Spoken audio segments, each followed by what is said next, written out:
la migration irrégulière de la jeunesse africaine, les causes, les conséquences, mais aussi les solutions. Parce qu'en MPL, on connaît les causes, on connaît les conséquences et on a des solutions. Donc, à travers les panels qui seront organisés, des solutions seront proposées aux différentes autorités de ces pays dont les délégations sont massivement représentées pour trouver des solutions à ces problèmes de la jeunesse guinéenne, de la jeunesse africaine, de la jeunesse de la Côte d'Ivoire, de la jeunesse du Comore, pour mettre fin à cette immigration irrégulière.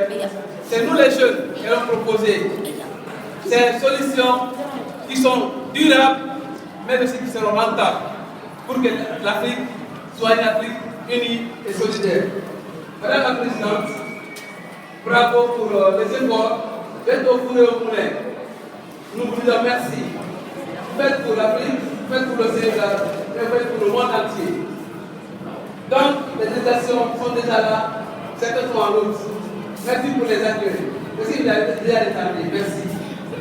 Donc, les discours, comme je le disais tantôt, on va commencer par la présidente d'MPL Sénégal, Karim Niane. Applaudissez pour Karim. Je m'appelle Marbo, venant de l'arrivée. C'est un honneur pour moi d'être le maître de cérémonie de cette grande rencontre, la 6e édition du forum du mouvement panafricain des leaders. Ici, au niveau du président, nous aurons le représentant du ministère de la Jeunesse, le ministère de la Jeunesse,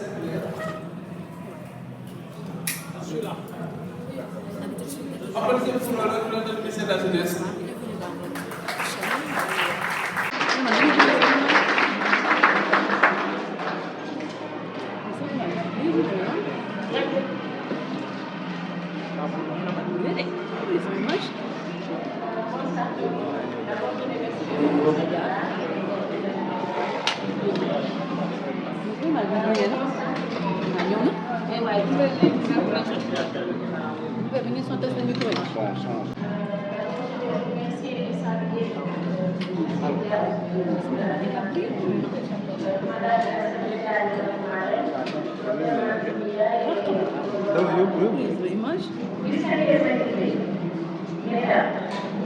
Messieurs les participants au forum, de prime abord, je tiens à remercier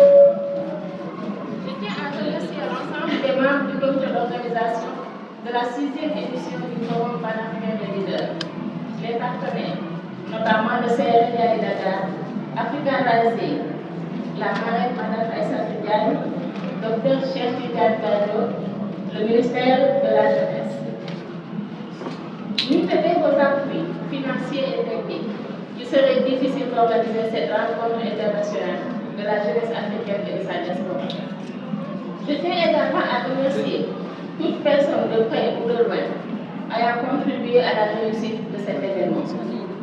Chères sœurs, chers frères africains, c'est avec une profonde émotion et un sens aigu de responsabilité que je me tiens aujourd'hui devant vous, dans cette salle de la place du souvenir africain, à l'ouverture de ce forum panafricain des leaders, consacré à un enjeu crucial de notre époque, la migration irrégulière de la jeunesse africaine. Nous nous réunissons ici, à Dakar, carrefour d'histoire, de culture et d'espoir, non seulement pour analyser les causes profondes de ce phénomène, mais aussi pour proposer des solutions audacieuses, durables et solidaires. Ces solutions doivent répondre aux aspirations des milliers de jeunes Africains et Africaines à une vie digne, prospère et sûre dans leur pays d'origine. Une constante à la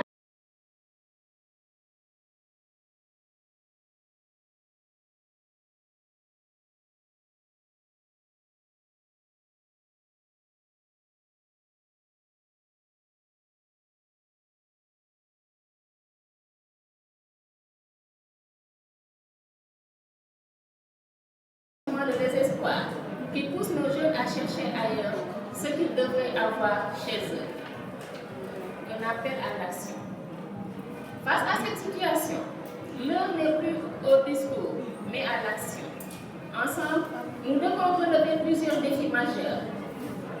Renforcer notre économie pour créer des opportunités d'emploi attractives pour la jeunesse, investir dans l'éducation et la formation professionnelle afin de doter nos jeunes de compétences nécessaires pour prospérer dans un pays, dans un monde en constante mutation. Promouvoir la bonne gouvernance et la stabilité politique. Chères sœurs, chers frères, l'Afrique est une terre de promesses et d'opportunités. Nous devons renouer avec la foi en notre propre potentiel. Nos jeunes ne sont pas un fardeau à porter, mais la ressource la plus précieuse de notre continent. Il est de notre devoir collectif de leur offrir les conditions nécessaires pour qu'ils puissent réaliser leurs rêves chez eux. En ce sens, ce forum est un appel à l'unicité et à la responsabilité partagée. Que les idées et les solutions qui émergent de nos discussions marquent un tournant dans notre lutte contre la migration irrégulière. Je conclurai par ces mots. Ensemble, unis dans notre diversité, nous pouvons construire une Afrique où chaque jeune pourrait croire à son avenir. Une Afrique où la migration serait un choix libre et non une nécessité désespérée. Je vous remercie pour votre engagement et votre détermination. Que le forum soit une étape décisive vers la réalisation de cet objectif commun.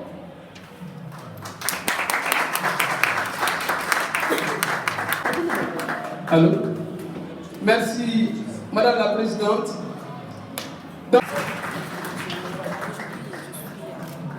La marraine, Aïssa Tidiane, s'il vous plaît.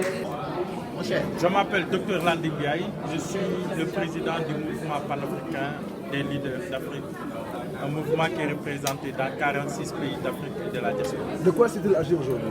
Aujourd'hui, c'est la cérémonie d'ouverture de la 6e édition du Forum panafricain et la thématique abordée, c'est la migration irrégulière de la jeunesse africaine. Pourquoi ce choix? Parce que tout simplement, le Sénégal est devenu le carrefour de l'ensemble des migrants de l'Afrique de l'Ouest, notamment Mali, Burkina, Guinée, etc. Donc nous pensons qu'aujourd'hui, ce serait intéressant de pouvoir regrouper l'ensemble des membres du MPL des 46 pays afin de discuter de cette question épineuse de la migration. Parce que tout simplement, les jeunes les plus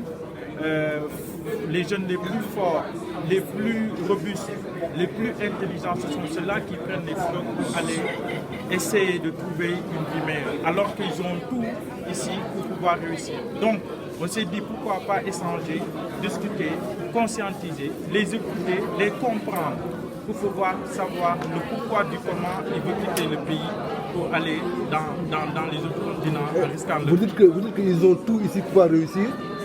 Ça me semble un peu paradoxal, ils ont tout, autant ils partent. Notre parrain disait tout à l'heure que l'Afrique c'est un mendiant qui est assis sur une mine d'or. L'Afrique regorge 40% des ressources naturelles. Les documents les plus secrets des autres continents disent que l'Afrique c'est le continent de l'avenir. On a tout ce qu'il faut, on a le soleil, on a les sols fertiles, on a l'eau, on a tout ce qu'il faut pour pouvoir réussir. Pourquoi quitter cette ressource et aller tenter sa vie ailleurs, alors qu'on peut rester ici travailler afin que nous puissions faire partie des continents les plus puissants dans les années à venir. Excusez-moi, à part conscientiser, quelles sont les solutions que vous allez proposer en fait à la jeunesse africaine? C'est à 3 niveaux. Le premier niveau, c'est de pouvoir les écouter. Il faut avoir une acuité sensorielle pour savoir pourquoi ils veulent quitter. Tout d'abord, quand on les écoute, la plupart des jeunes, ils n'ont pas de projet. On va les aider à mettre en place un business plan. On va également aussi les aider à trouver des financements. On va également les former dans l'entrepreneuriat afin qu'ils puissent réussir. Parce que les jeunes qui partent, ils cotisent à hauteur de 1 million, 2 millions, 3 millions. Alors qu'actuellement, 1 million, 3 millions avec le digital, avec le numérique, avec l'intelligence artificielle, on peut réussir et avoir dans 2 ans, 3 ans d'investissement plusieurs millions. Et je pense qu'aujourd'hui, ils ont besoin qu'on leur montre cette voie. Et c'est cela qu'on est en train de faire avec le mouvement panafricain. Merci. Il y a beaucoup de pays africains qui vivent cette situation-là. Comment comptez-vous organiser toutes ces choses-là, enfin, tous ces pays? Tout à l'heure, vous avez parlé du bilan. Comment ces pays vont en bénéficier? Comment ils vont bénéficier? On aura 3 jours de débat, de discussion avec les experts dans le domaine migratoire, des universitaires, des journalistes, des parlementaires. À la fin de ces débats, de ces discussions, on va prendre un document. Ce document pourra être la politique migratoire de la jeunesse africaine. Non seulement dans le document, on va entendre, écouter, comprendre les migrants, également aussi les experts apporter leurs solutions. Aujourd'hui également, on a des associations qui recueillent les migrants une fois traversé l'océan Atlantique. Ces associations sont aussi présentes. On va faire un benchmarking, récupérer tous ces éléments d'information et pouvoir ressortir des solutions concrètes. Actuellement, il va falloir arrêter les slogans et aller dans l'action. Et je pense que c'est ça que le MPL est en train de faire avec son parrain et sa mère. Et pourtant, il y a une sorte d'immigration. C'est bon. On va prendre le parrain. C'est bon. Merci. Ancien ministre de l'Affaires étrangères du Sénégal, président de l'Institut panafricain de stratégie, paix, sécurité et gouvernance. Comme l'avait prévu Cheikh Anta Diop en 1975, la CEDEAO, à sa naissance donc, la CEDEAO a atteint ses limites historiques. Parce que la CEDEAO maintenant, elle devait faire un pas gigantesque vers l'État fédéral ouest-africain. C'est ça qu'il fallait. Parce qu'on ne l'a pas fait, parce que les contradictions sont accumulées, parce que les problèmes de gouvernance se sont accumulés et les autres États attaqués, soi-disant les États putschistes, c'est vrai que c'est les militaires putschistes qui ont pris le pouvoir dans ces 3 États. Mais en même temps, et les coups d'État, les autres formes de coups d'État, comme j'ai dit, constitutionnels, coups d'État électoraux, etc. Les problèmes de la gouvernance en Afrique ne se limitent pas à la question des coups d'État militaires. Donc rien ne nous empêche d'organiser les assises de la gouvernance en Afrique, les assises historiques. Si on ne peut pas le faire au plan continental, au plan régional, au lieu de convoquer un sommet de la CEDEAO, pour constater qu'il y a 3 pays qui vont partir, il faut appeler un sommet ou des assises historiques de la gouvernance en Afrique. Et qu'en Afrique de l'Ouest, on se parle, que les militaires entrent dans la salle, qu'ils viennent parler, que les civils viennent parler, qu'on se réconcilie d'abord, on réconcilie les cœurs et les esprits, et on va rester ensemble. Pour moi, il est hors de question d'accepter que des pays africains, 3 pays, sortent de l'ensemble. C'est une défaite pour nous. Et nous ne sommes pas pour les défaites, nous sommes pour les victoires.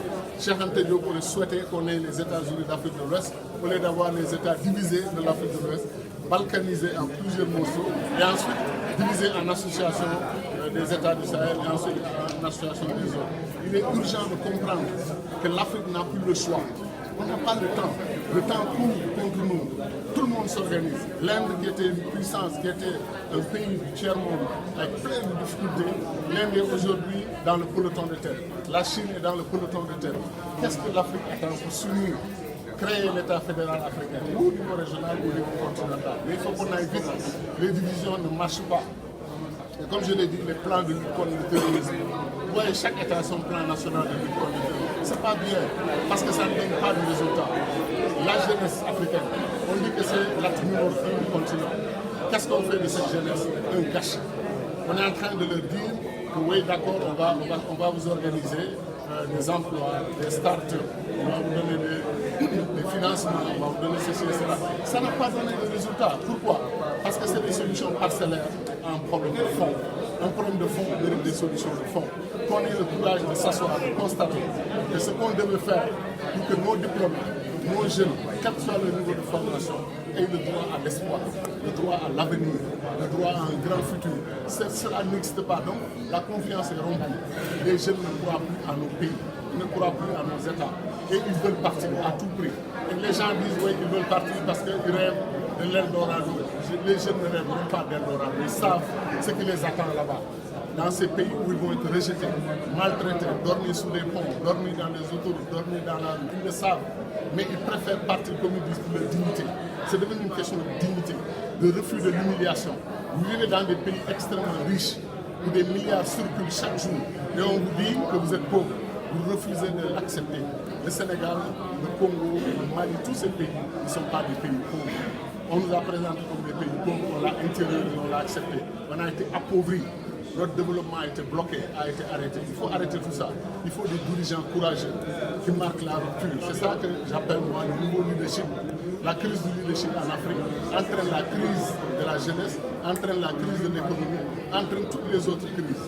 Donc moi je propose un plan Marshall pour la jeunesse africaine. Un plan Marshall, c'est-à-dire venir avec des solutions innovantes. Mais ce plan Marshall sera pensé, développé et défendu d'abord par les jeunes. Parce que si on va à une tribune où on a un plan Marshall, un sommet sur le plan Marshall pour les jeunes, et que sur 50 intervenants, vous avez 2 jeunes et 48 personnes qui sont du 2e et du 3e âge, ça n'a aucun sens. Il faut laisser les jeunes parler. Je vous jure qu'ils ont l'innovation dans le cœur. Ils ont l'intelligence des situations. Ils sont comme les jeunes américains, européens, australiens, etc. Si on leur donne une chance, ils montrent leur talent. Regardez les jeunes artistes africains, les jeunes rappeurs, les jeunes musiciens. Ils sont au top du monde. Ils n'ont peur de personne. Parce que ça, c'est fini. La peur nous a quittés. Maintenant, l'humiliation est là, les gens ne l'acceptent pas. Il faut de la dignité. Ce qui fait que le MPR fait un excellent travail. J'ai lancé un appel pour que nos dirigeants soutiennent des initiatives comme le MPR, des jeunes panafricains et ensuite des jeunes leaders. On a les 2 ingrédients pour sauver l'Afrique. Panafricanisme, le fédéralisme bien sûr, et leadership. Parce que c'est le débat sur le leadership qui fait qu'on a de sérieux problèmes. Donc moi je suis plus qu'optimiste. J'ai dit d'ailleurs qu'il ne faut pas être ni optimiste ni pessimiste, il faut être afro-inconditionnel. Il faut être inconditionnel de l'Afrique, se battre et réussir ici, on peut le faire. Mais voir un jeune qui souffre, qui est humilié et nous dit ne partez pas. Je dis que ce n'est pas un cri d'espoir, c'est un cri de désespoir de nos propres dirigeants. Au lieu de lui dire ne partez pas, il faut s'asseoir avec lui et lui demander qu'est-ce qui ne va pas. Discutons, qu'est-ce qu'on peut faire ensemble, quelle solution on a pour vous, quelle solution vous avez par rapport auquel nous pouvons vous aider. Ça aussi c'est un dialogue qu'on a ensemble. On construit les solutions. On ne vient pas avec des solutions, travailler avec des gens qui créer sa propre organisation. Je me dis que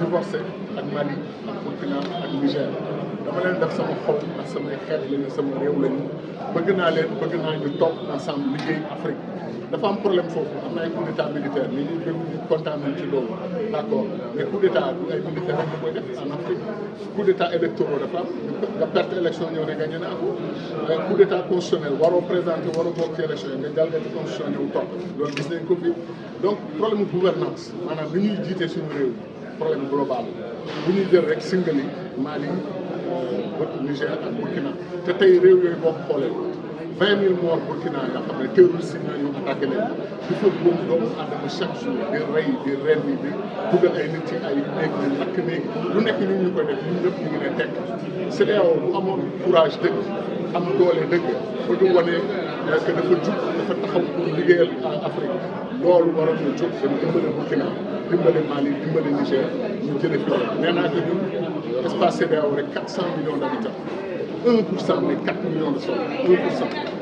ñu dem léegi dem régler problème Mali problème Guinée problème Burkina problème mu Niger bu ñu leen jàppaloon gën naa dinañu benn final dañuy dem ñoom dañu naqarul def fekk jàppalewuñu leen pare ñëw di critiquer seen gouvernance donc loolu yëpp dafa war a day Cheikh Anta Diop 1975 ay ñoom ayaa dema wootee Togo lancé création CEDEAO Cheikh Anta ne gis ngeen gars yi defati nañu seen jikko maanaam xam nañ ne lii ñuy boote nii du communauté économique c'est une communauté politique ay réew yu war a àndale tabax benn union fédérale des états de l'Afrique de l'Ouest mu ne au lieu ñu def loolu ñu teg loolu fële na côté ku nekk ci ñoom bëgg jiite son petit pays dinañ créer benn organisation tôt ou tard Cheikh Anta mu ne ci ay crise lañ ñu ñëwee ak ay problèmes yu dul jeex mooy tey li ñu dal nii CEDEAO yegg na ba fu mu mënoon yegg mënatul dem fu mu mën donc nañu arrêté loolu nañ créé benn union des états de l'Afrique de l'Ouest nañu booloo def benn fédération bu ñu ko defoon Mali Burkina Niger ñëpp dellu ci table bu ñu toog waxtaan moo tax ma ne les assises de la gouvernance c'est une urgence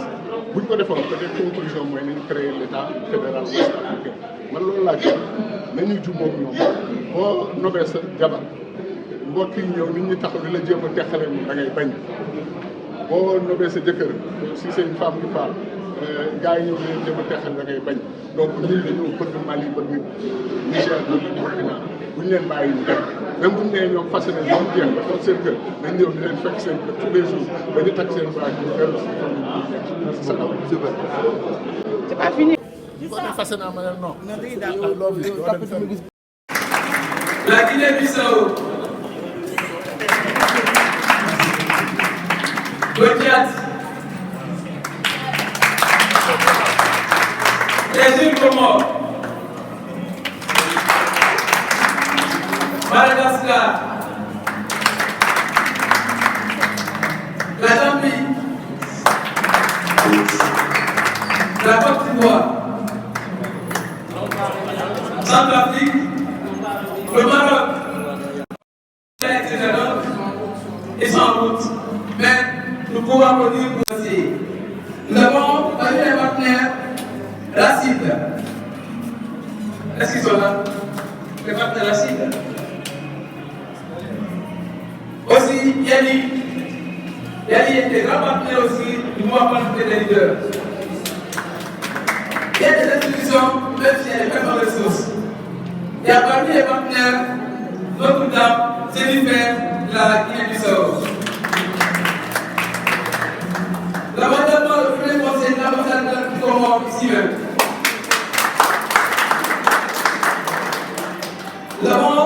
L'ambassadeur, non, le représentant de l'ambassadeur ici même, Adiane Idei.